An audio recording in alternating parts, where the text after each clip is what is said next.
Hello YouTuber family, તમારું સ્વાગત છે પ્રાચી મોદીન ફેમિલીમાં। તો આજે આપીશ ફુલાવર બટાકાના શાકની રેસીપી, જે સૂકું શાક રહેશે, જે તમારે જો ટિફિનમાં પણ આપવું હોય તો તમે આ રીતે આ શાક બનાવીને આપશો તો ખાવામાં ઘણું ટેસ્ટી લાગશે અને નાના બાળકોને પણ ખાસ કરીને આ શાક પસંદ આવશે। તો ચલો સ્ટાર્ટ કરીએ આ શાક આપણે કેવી રીતે બનાવવાનું છે। તો ફુલાવર બટાકાનું શાક બનાવવા માટે મેં અહીંયા 250 ગ્રામ જેટલું ફુલાવર લઈ લીધું છે અને આ રીતે ઝીણું બહુ મોટી સાઈઝમાં નથી સમાર્યું, આ રીતનું સમારી દીધું છે અને 2-3 પાણી આપણે પહેલાં ફુલાવરને ધોઈ કાઢવાનું છે વ્યવસ્થિત। અને એક મીડિયમ સાઈઝનું બટાકું લીધું છે, એને પણ આ રીતે ઝીણું સમારી દીધું છે અને એક ગ્રીન મરચું છે, એને પણ ઝીણું સમારી દીધું છે। તો હવે કઢાઈમાં મેં તેલ મૂકી દીધું છે, લગભગ 3 થી 4 ચમચી જેટલું તેલ ગરમ કરવા માટે મૂક્યું છે। તેલ ગરમ થઈ જાય એટલે આપણે એમાં રાઈ નાખીશું અને આ શાક કઢાઈમાં બનાવશું તો એનો ટેસ્ટ વધારે સરસ આવશે અને શાક ખાવામાં એકદમ મીઠું લાગશે। તો હવે અહીંયા મેં જીરું નાખ્યું, હવે હિંગ નાખીશું, થોડી હળદર નાખીશું થોડી, અને પહેલાં આપણે બટાકા નાખીશું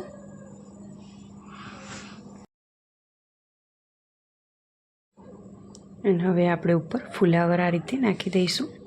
બટાકા પહેલાં નાખવાના છે ને એની ઉપર આ રીતે ફુલાવર નાખવાના છે અને આપણે બિલકુલ હલાવીએ નહીં હમણાં શાકને।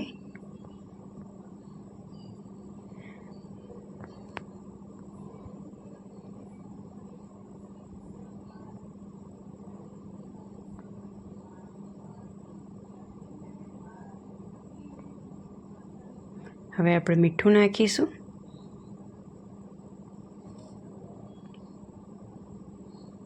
આપણે બિલકુલ હલાવવાનું નથી શાકને, કારણ કે જે નીચે બટાકા છે તો સરસ એવા ચડી જશે। અને થોડીક મેં હળદર નાખી અને આ રીતે આપણે વરાળથી સીજવીશું આ શાકને। તો ઉપર આ રીતે મેં થાળી મૂકી દીધી છે અને થાળીની અંદર આપણે પાણી નાખીશું 1 ગ્લાસ જેટલું, અને ગેસની ફ્લેમ બહુ ફૂલ નહીં રાખવાની, મીડિયમ જ રાખવાની। તો બસ આ રીતે પાણી થાળીમાં નાખી અને આપણે એને સીજવા દઈશું, શાકને ચડવા દઈશું અને આપણે 5 મિનિટ સુધી આ રીતે રાખીશું અને 5 મિનિટ થઈ જાય એટલે આપણે ફરી એને ખોલીને ચેક કરી લઈશું અને હલાવી દઈશું એકવાર। તો હવે આપણે આ રીતે હલાવવાનું છે।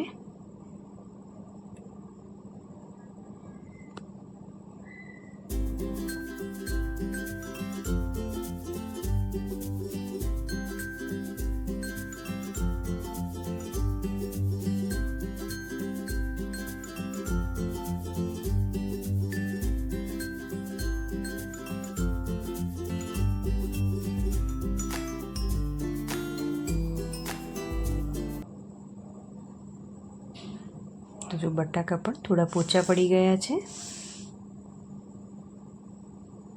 તો આપણે એકવાર આ રીતે હલાવી દઈશું અને ફરી પાછું આને ઢાંકીને મૂકી દઈશું।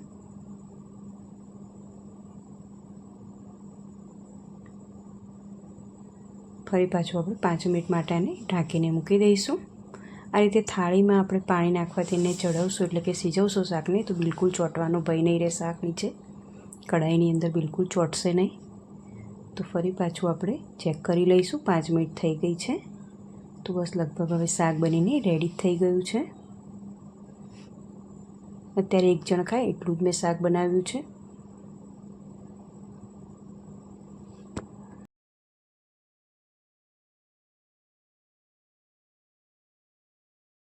તો શાક બની ગયું છે, તો હવે આપણે અંદર લાલ મરચું પાવડર નાખીશું। આપણે જે રીતે તીખું ખાતા એ રીતે લાલ મરચાંનો અહીંયા ઉપયોગ કરીશું। લાલ મરચું નાખીને આપણે વ્યવસ્થિત આ રીતે હલાવી દઈશું, મિક્સ કરી દઈશું।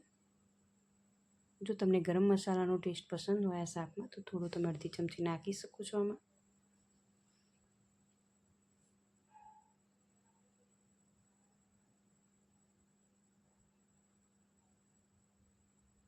તો શાક લગભગ ચડી ગયું છે, રેડી થઈ ગયું છે।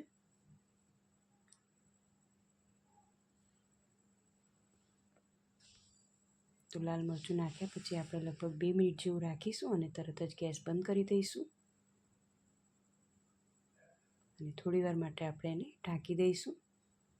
તો બસ બનીને રેડી છે ફુલાવર બટાકાનું એકદમ સૂકું શાક, જે તમારે ટિફિનમાં પણ આપવું હોય તો આપી શકો છો। જો તમને આ રેસીપી પસંદ આવી હોય ફુલાવર બટાકાના શાકની તો પ્લીઝ મને લાઇક શેર અને સબસ્ક્રાઈબ કરો, કોમેન્ટ પણ કરો.